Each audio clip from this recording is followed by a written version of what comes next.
Hello viewers and welcome to Science TV at 1 p.m. news. You are with me, Edna Kaindi, with my sign language interpreter doing the voicing, Tobias Omondi. Thank you for joining me and on to the news. On our first item, leaders in Wajir have issued a strong call for peace and tranquility ahead of tomorrow's by-elections, which are planned to take place across 24 electoral areas in the region and other parts of the country. The leaders highlighted that maintaining calm during the voting process is of great importance, especially to strengthen the electoral system. Excuse me.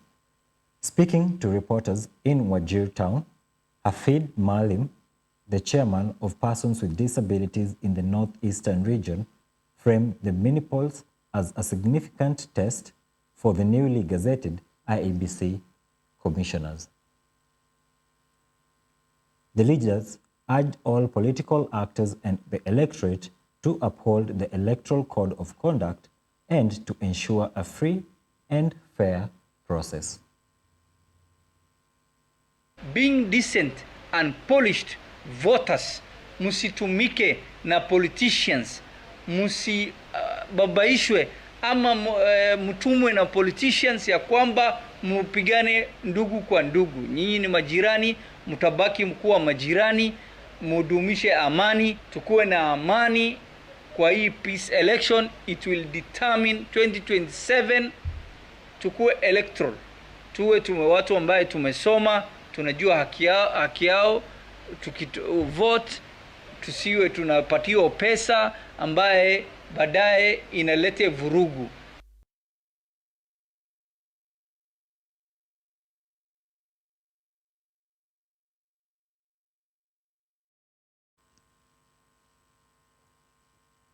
Moving on, leaders of the National Council of Churches of Kenya, NCCK, from the Eastern region have issued a stern appeal to the country's youth, urging them to keep away from being used as agents of chaos by politicians. The religious leaders stressed the importance of peace, calling on young people not to allow themselves to be used by politicians in order to incite violence for the politicians' own selfish interests.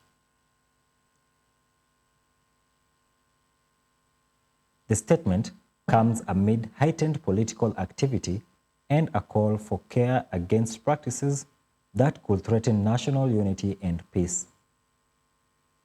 The NCCK leaders emphasized that the youth must defend their future by refusing to take part in actions that destabilize communities on behalf of political figures.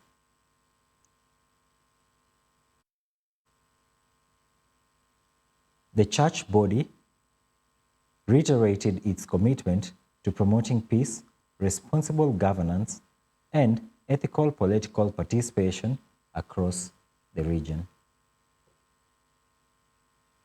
Refuse to be used by politicians to engage in violence and hooliganism. The money the politician is giving you will not last, but the effect of their corruption will keep you poor forever. Just say no. Number 3, seek opportunities for skilling and mentorship to enable you have sources of income even without salaried employment. Refuse to be incited against other tribes and do not allow yourselves to engage in violence against another person. B, refuse to be bribed to vote for any candidate, indeed determined to vote against any candidate who dishes out money, knowing that they will later on steal public funds. C, arise and say no to laws and policies that are oppressive and those that cause an increase in poverty.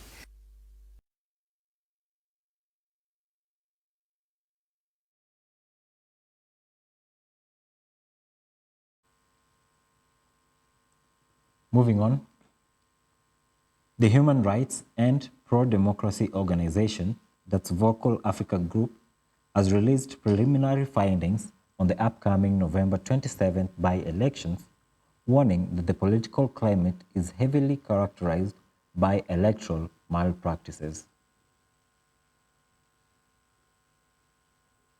Addressing the media at its headquarters in Nairobi, the group issued a strong warning that if these practices are not immediately checked, they threaten to undermine the credibility of the mini polls.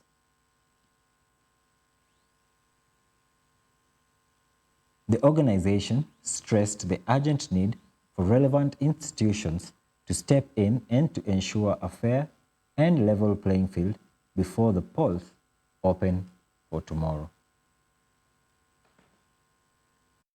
Present these preliminary findings, we do so with deep concern and a sense of responsibility to alert Kenyans, electoral stakeholders, and the international community of emerging patterns that risk undermining the freeness, fairness, and credibility of the upcoming polls. We hope that our work of collecting evidence and presenting it to the relevant authorities will not be an exercise in futility. We will expect that that evidence is acted upon and that the necessary disciplinary action is taken so as to deter these occurrences in future elections, particularly the 2027 elections.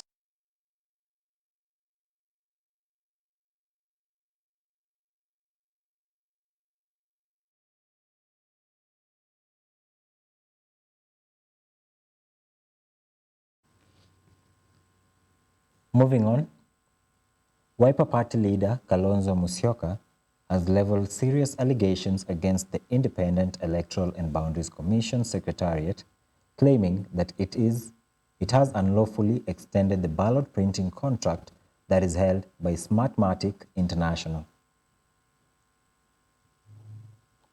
Mr. Musyoka contends that the alleged contract extension is a direct violation of the recommendations made by the National Dialogue Committee, that's NADCO, report.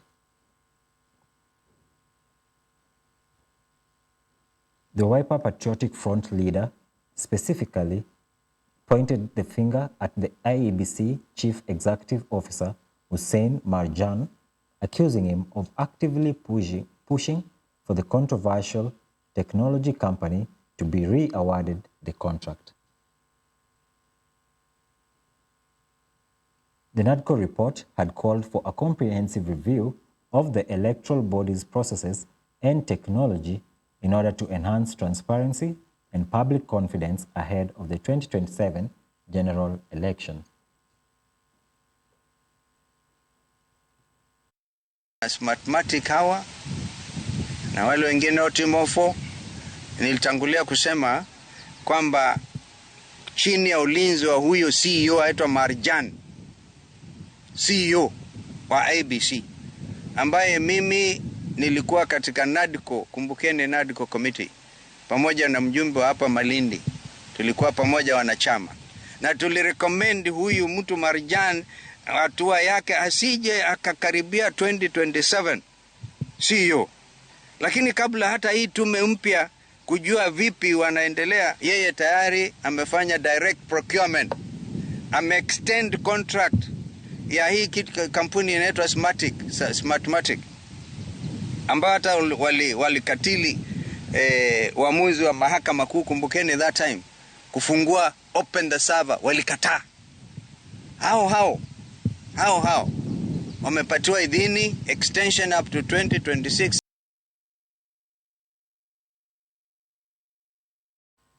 Moving on, over 20,000 junior secondary school intern teachers have threatened to turn down their tools at the end of the year unless the government confirms them as permanent and pensionable employees of the Teachers Service Commission. The teachers are demanding that the government prioritize their confirmation over the recruitment of new teachers in order to replace those who have exited the service, a process that was recently advertised.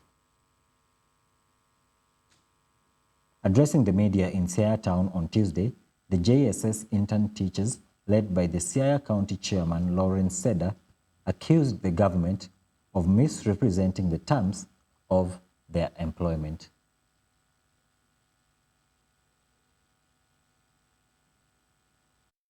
The chairman of Siaya County Teachers Intern.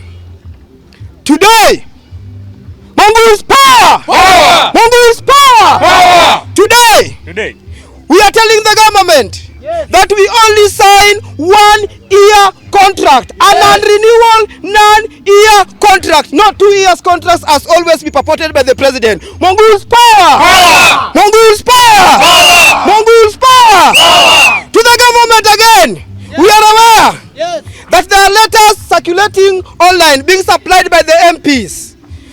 What I am asking, where is the money for this particular activity coming from? And yet they are saying there is no money to confirm the 20,000 interns. Mungu's power! Power! Mungu's power! Power! To all parents countrywide.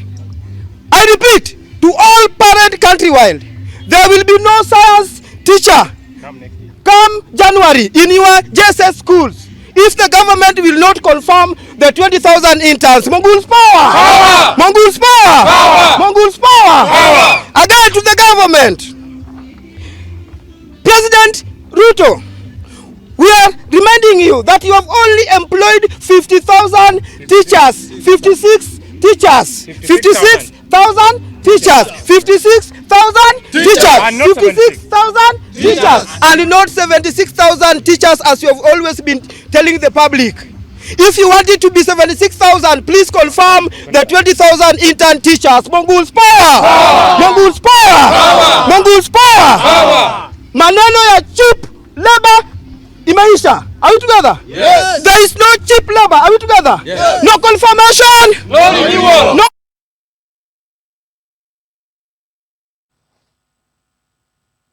Moving on to other news, the county government of Taita Taveta, alongside various civil society and community organizations, has initiated an urgent process to combat a recent and worrying surge in gender-based violence cases within the region. The intervention aligns with global campaign 16 Days of Activism Against Gender-Based Violence, which runs from November 25th to December 10th. This year, the campaign draws critical attention to how digital platforms facilitate and escalate violence. Reports indicate that the number of gender-based incidences has been increasing in recent days, prompting a coordinated response from stakeholders. The overreaching call of the 16 Days of Activism campaign is to advocate for a world where technology serves as a force of equality, not for harm, urging communities and governments to address both physical and digital forms of gender-based violence. Tunaona kwamba undani kuna cases nyingi zile tunasikia na zinapotelea chini chini na haziletwi kwetu. Kwa sababu tukiangalia sub county zetu zote 4, kwa hizo namba nimepeana 440, county ya Undanyi, sub county ya Undanyi inachangia kiwango cha chini zaidi. Wako chini zaidi kwa reporting. Lakini kwa zile tunasikia huko nje ni nyingi sana na utapata hazikui reported. Kumekuwa na cases nyingi ambapo wanaume na wanawake wanajitoa uhai, ambapo zingine nyingi zinahusiana na mambo ya hii mashida ambao tunaangalia siku ya leo.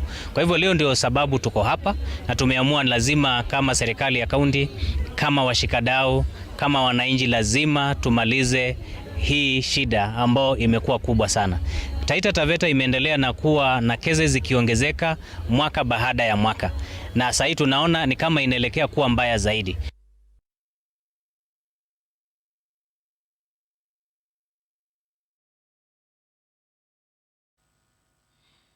And with that, we come to the end of the news. Thank you so much for staying tuned. We'll be back with sports news.